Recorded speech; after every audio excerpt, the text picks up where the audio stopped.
Welcome back to my YouTube channel if you're returning, and a very warm welcome if this is your first time. And I'm also going to be saying Happy New Year, I know, in March, but this is the first video I'm recording this year, and I just wanted to take the opportunity to wish you a very Happy New Year. And I hope that the start of your year, or at least bits of the first quarter, has been off to a really good start. My name is Onose Ogbebo, and I make videos about education, personal development, and career. More content on personal development and career coming your way this year, so please do stay tuned. Before we jump right into today's video, I want to give a little bit of an update and explain why I haven't posted in a while. So I apologize for the lack of consistency since the start of this year. I've had a lot of exams since January. I think I'm on my 10th or 11th exam. I've sort of lost count. And then after my January exams, we go back into the start of term, and then more exams followed. So I really haven't had the time or capacity to record all I did and upload YouTube videos. And I've also taken time to rest and reflect at the start of the year to really see where my head's at, what I want to achieve this year and stuff like that. So hopefully now I'm intending to create more content and get out more videos. That being said, let us jump right into today's video. In today's video, I will be talking about how to deal with disappointing grades. So the tips that I'm going to share, I hope are helpful for you if you're dealing with disappointing grades, and how you can hopefully move past that. First thing that I want to say is disappointment differs per person, and that's based on expectation. So what is disappointing to person A may not necessarily be disappointing to person B. Say for person A, they're happy to get a 62 and they're fine, but person B is aiming for a 72. So when person B, just follow me 1 second, when person B then gets 62, it's like, oh my god, that is disappointing. So disappointing doesn't mean that you failed per se, it just means your expectation wasn't met. So what do you do in those situations? So the first thing that I would say when dealing with handling disappointing grades gracefully is to let out your disappointment or frustration. Take time to process your results, express how you feel. If you need to do that by crying, then cry. If you need to speak to your friends or loved ones about it and seek their support, then do that. But I wouldn't advise that you just lock it all in and pretend like it didn't happen and move on, because at some point in the near future, far future, that hurt will find a way to express itself. So just if you need to cry, and that's all right. If for instance you were expecting a distinction in a module or in an overall course and you didn't get that, it's okay to cry about it. It's okay to tell your friends, you know, I'm not there yet, but I'm hoping I'll feel better soon. So let me give an example. I know people love stories. I've shared about getting a merit and a distinction on my LLM, my master's. And when that happened, you know, I shared with my loved ones and friends that, oh, my result is out, I finished my LLM, I've gotten a merit, and everyone was happy. Do you want to celebrate and stuff like that? And I told them that I wasn't there yet, that I wasn't ready to like host like a party or to have a big celebration or a Zoom call with my friends who were in the country, that I needed time to process the results, and that's fine. So don't do something like if you're not there yet, you don't need to rush it, don't need to just move on. Take time to process the disappointment that you experienced. Or why did this happen to me? Or what has just happened here? And then you can move past it. And so after a couple of months that, you know, my friends had asked, oh, how do you want to celebrate and stuff, I realized that I was ready to celebrate. In fact, I'm still ready to celebrate because I haven't had a graduation for that degree yet. And I'm looking forward to it because I have fully processed my result, fully processed, you know, my expectation, reality, what that means for me. And so now I am ready. Like, I've already been planning my graduation in my head, how lovely I'm going to dress, you know, taking pictures and stuff like that. But it didn't happen overnight. The moral of this first point, or the summary of this first point, is take time to process your disappointment. After you've done that, then if it's maybe say the end of a degree, you can now look forward to celebrating. Or if you don't have the luxury of processing the outcome before you celebrate, after the celebration, smile for the pictures, then process it. Just don't sweep it under the carpet. That's my point. The second tip that I will give is to ask for feedback, specific feedback. So say you did a formative essay, or you did a summative, well, no, formative, let's use formative. Say you did a formative essay which is in your final grade, or you did a summative essay, but that is not the entire assessment. That's not how you'll be assessed for the entirety of the course. Maybe it was just 50% or 20%, and you get a grade that you're not particularly happy with. Ask for feedback. Now, because you have another assessment to follow, maybe you have 100% summative assessment to follow, or maybe you have 50% left, or maybe you just want to take on the feedback for another module, or just get feedback in general. Maybe it's about your writing. When you ask for feedback, you can then incorporate the things you've learned, the feedback you've been given, into your other assessments, because the whole goal of feedback is to get useful or insightful tips on how your essays can be better, or how you can do better in future exams. And this is more important for people that are taking like written assessments. When you have essays to write, I think this comes in very handy. So ask for feedback. I imagine if you're schooling in the UK, you can go up to your lecturer's office, you can, or book an appointment with them and just discuss your grades. Okay, where was it missing the necessary or the essential bits that could have taken my grade higher? I'll give an example. When I first started my law degree in the UK, that was my first time studying, my first ever assessment. It was a group assessment. So I completed the assessment with my group, did a lot of work because I wanted to ensure that we got a good grade. I did all of that and we got a 68. For those who do not know, a 68 is a merit. So if you're in law and you do step marking, after a 68 is a 70, and a 70 is a first class or a distinction. So that's how they grade essays in law school. So we got a 68 in that group work, and we're just shy of a first. And it pained me so much because I'd come from a system where you could get up to 80, 90 and stuff. So I didn't really understand the grading system or why we got that particular grade. And after I thought about it, I think I cried even, because I just had high hopes and expectations for that group assignment. So after all of that, I went to speak to my tutor, my personal tutor, who also happened to be a tutor for that module, to just ask, where was this essay, like what went wrong? And then she was explaining, so it was contract law, and she was explaining, oh, you could have talked about this case a bit more and analyzed it a bit more. And I'm like, I see. So that conversation really put things in perspective. And because my tutor also came from an international background, she was able to explain that you need to adjust your thinking or your mind to the grading system here. So she was explaining to me that a 68 is a really good mark, so don't let the number make you feel bad like you've done well, you've gotten the highest merit achievable on this grade. But if you want to move to a first class distinction, these are the things you need to do, and I was able to incorporate that. So when I did my summative for that particular module, contract law, and it was individual, of course, I had now gotten a first. So I ended up getting a first in contract law, in the summative essay, and in general. And taking her feedback really helped. So ask for very specific feedback. Then, the third point following from getting feedback is to implement the feedback you have gotten. So you found out, okay, what your tutor would have preferred to see. You found out what would have made a good answer. Implement the feedback. Don't repeat the mistake twice. Chances are you will get a similar question, and you might want to answer a similar question, or you will get a question where you can implement the feedback you've gotten. Implement it. Like, there's no point asking for feedback if you're not going to take it, if you don't think it's necessary. But in an academic setting where they're giving you feedback to get better grades, it's necessary for you to take it if you want to get those grades. So do implement the feedback you have received.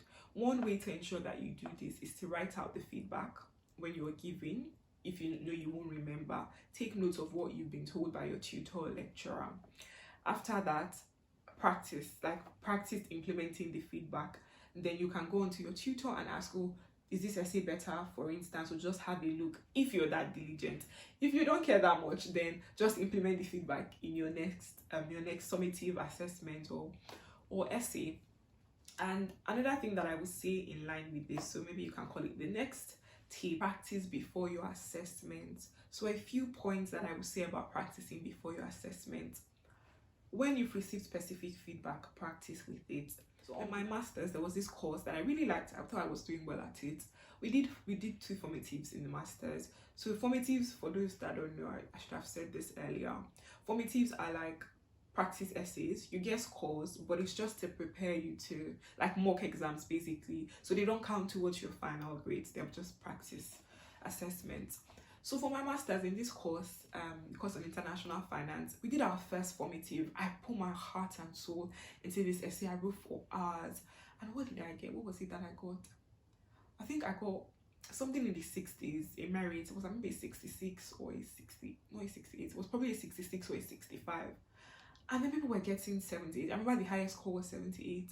So there were different questions to choose from and write your essay based on that. And I was just like, what is this score? I mean, masters was so hard that I wasn't upset, but my expectations were higher. I was hoping maybe a 68 or a 70. And when it happened, I listened for feedback. So I didn't get specific feedback from my tutor, from our lecturer, but what I did in class, I listened to the feedback he was giving. He brought the essay of one of the person that did really well and used it to provide insight. So I really studied that man in class. I was like, okay, honestly, you have the knowledge, that's not the problem. Your understanding is good, but you're not putting it in a way that this man wants to see. And so from the class, I understood that he wanted it to be in such terms that even a layman can understand. Like, if you didn't break it down that into just tiny pieces, then he wasn't sure you really understood it. So I was like, that's the trick. This is what this man wants to see. This is how he wants me to write. Go step by step, explain, the legal problem, explain why this is an issue in the first place, why it's syndicated, or was it securitization? Why is it that they can't structure this securitization deal this way? Why do they have to structure it that way? It was like an aha moment for me. So I practiced. So my second formative for this particular essay, a particular course in international finance, I think I wrote it overnight. But because I knew the approach to take, I had taken on that very specific feedback. Just take a guess what my score was. From a 66 to... Put your guesses in the comments, I would like to see. So it was actually an 80. When I saw that, I was so upset it was a formative because I wish like that was my final grade. When I saw that I scored an 80, even myself, I was taken aback. But because I had done it the way he wanted to see it, like I had followed the process, it made a huge difference. So my 66 essay and my 80 essay, I don't think the disparity was more my understanding of the course or my availability or the usage of case law or authorities. It's not that my writing style had significantly changed. The difference was I took on feedback and I structured my essay in a way that my lecturer could see that I understood it. So it made a huge difference for me. And if you take on specific feedback and you practice, I promise you it's a game changer. Then another tip on this practice, preparing for assessments, that I would give, which someone shared with me when I was doing my law degree and has come in handy till now, is to go back to past questions. So if you study in the UK, you probably understand what I mean. Not only past papers, but feedback for past papers, so that you see the common mistakes that students make and you avoid it. So, this reminds me of a scripture. The Bible says that the prudent foresee evil and they take cover, but the foolish run into it. So what that basically means is that you can be prudent enough to say, this is a mistake that people commonly make. I'm going to avoid those mistakes. I'm going to avoid those loopholes. So for one module, what was it? I think it was equity and trust in my final year when I did my law degree. But the person that gave me this feedback had done really well in his time in equity and trust. I think he won an award for being best overall in that module in his year. So I remember, I didn't even know that universities had this. So as I was going through past questions, I wasn't just going through the past questions. I was going through feedback for each year, for each past question, and for each particular question. So some universities will have this. In your university's bank of previous past papers, look for feedback. So they'll always have what they call examiner's report, sort of, for examiner's feedback. And it will go by each question and it will say, students made this common mistake, don't make that mistake. That's basically it. So not only do you practice past papers before your exam, which you should be doing if you're a law student, it is so important, but you're able to take on the feedback. And I cannot overemphasize this point. I promise you it's a life changer. So don't just look through past questions, look through the examiner's report. Students commonly make this mistake.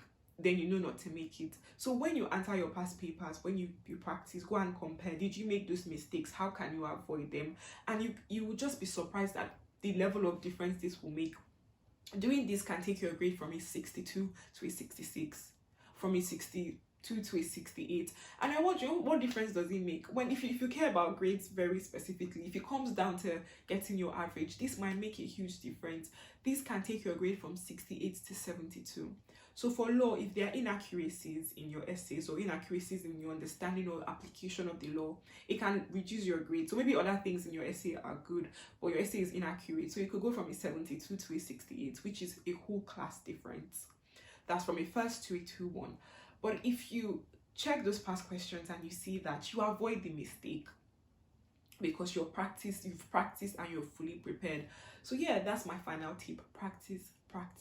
You can't over practice, especially if you feel like you need to improve your writing, you need to do better with your calculations too. You need practice for that as well. So do practice, take on the feedback, and you will see a difference. Now let me address something. So you're wondering, oh Onase, well, the disappointing grade was my final assessment, I don't need the feedback anymore, the feedback won't be helpful. Then if that's the case, you have to come to terms with the grade that you have gotten. So unless you challenge the grade, say maybe the final assessment was to what was at the end of your degree, and it's going to count towards your degree, you're not going to have an opportunity to write the assessment. It's not that you failed, you just didn't get your desired grade. It's either you challenge it, maybe say it was close to a 2-1 or it was close to a first, and the 2 markers had different opinions. You can decide to challenge it or to query the grade, and you have to check your school's process for doing that, or you come to terms with it. So if you don't think there's any point asking for feedback because you're not going to have the opportunity to implement it, then you have to come to terms with your score. I remember that when I shared about my master's and how for my research essay on my master's I had gotten a 68, which I explained is just right before the mark before a first. And someone asked me, oh, why didn't you challenge it? You know what? I was like, oh, that didn't cross my mind. But because I had come to terms with the grade, and it's like the 2 markers both gave a 68, good feedback, but it just seemed something was missing. I just accepted it. So yeah, I just came to terms with it. I didn't challenge it. So you have to do that for your own peace of mind. If you know you're not going to be able to challenge, if you're not going to challenge the grade, or you're not going to get the opportunity to implement the feedback. But if you're one of these people that are really keen on on growth, or if you have a good mindset, you might ask for feedback still, just to knowing if you're curious. So it's something that I could have done. Okay, what would I have done that would have taken this essay from this mark to that mark? Although you will not get the opportunity to go back and write the exam, I think you can carry it forward. You can take that lesson forward if, for instance, you're going to a new class. So if the disappointing grade situation happened in your 2nd year and you're going to your 3rd year, you can carry that lesson forward. If it is a degree that you've come to the end of the degree and that's it, and it's counted towards your final degree classification, you can still get the feedback if, for example, you intend to publish that essay in a journal article, an academic journal, or if you think you're going to be doing more of this type of writing and you just want to improve, you can still ask for feedback. And I'm sure that lecturers, teachers, they're very warm and welcome towards students that are willing to learn. So if you come with not in a manner to challenge the grade, but to understand where your writing could have been better, then I'm sure that you will receive feedback. So in essence, it's up to you. Do you think you want the feedback if it is a final assessment, or do you just want to move on? You can do either of that. Then finally, I'm just going to touch on something that I spoke about before, about when your disappointing grade is your final grade and you cannot change it, and coming to terms with that. I think one thing that helps to come to terms with a grade you've gotten that you're not particularly happy about is understanding that your identity, at the core of your identity, your primary identity does not come from your grades. And it is important that we make that distinction, so we don't tie our worth or value to a score on a sheet. I told you at the time I got 66 and I got 80. I always had the ability to get an 80. So that 66 was not was not determinate of my worth or my abilities as a student. It just showed that there was room for improvement. So I think one thing that helps to deal with disappointing grades is having a growth mindset. Not seeing things like, oh, I got this grade, or I'm so useless, or I'm not smart at all, or no. It's how can I do better? Is there room for improvement? Even if this is the end of this degree, what lesson can I take from this into the future? I hope that you adjust your mindset to see that there's always room for growth and improvement, and that you don't tie your value to grades, because then it can be really debilitating when you don't get your desired grades. If you have a growth mindset, you will not be put down or discouraged to the point that you can't get up when you get grades you don't appreciate or you don't like, but instead it pushes you to want to do better and be better, to want to strive for more excellence. So I've vlogged that point a lot. I'm sure you're tired of me talking about it, but I do hope that these tips help you. And I do hope that if you're dealing with disappointing grades, you can buy yourself ice cream and relax, because you only live once. Okay, so yeah, I hope that you do enjoy this video, and do leave a comment if you want to talk about it. If you want to share experience of processing disappointing grades, please do. I don't think it's a topic that we should downplay or treat without sensitivity, because it is sensitive for people. It's like unmet expectations, but I promise you that there's so much more ahead of you. And guess what? Last thing from me, that thing that you're crying over, maybe that grade that you're like, oh, this is so bad, it will not matter in 5 years from now. It will probably not matter maybe a year or two from now. Although you may still feel the sting of it, or I wish this was better. Like, in the grand scheme of things, trust me, it's not the be all or end all for you. So I hope you can take courage and comfort in that. And I'm wishing you the very best in your academic pursuits. Thank you so much for watching. Okay guys, we've come to the end of this video. I hope you enjoyed it. Please do like this video, share with friends if you know this might help someone, and please leave a comment below. I would love to hear from you. Have I said subscribe? Because you should definitely subscribe. I'm hoping to increase my subscriber count this year, and yeah, please do subscribe if you like my content. More content coming your way, so stay tuned, and I'll see you in my next. Bye.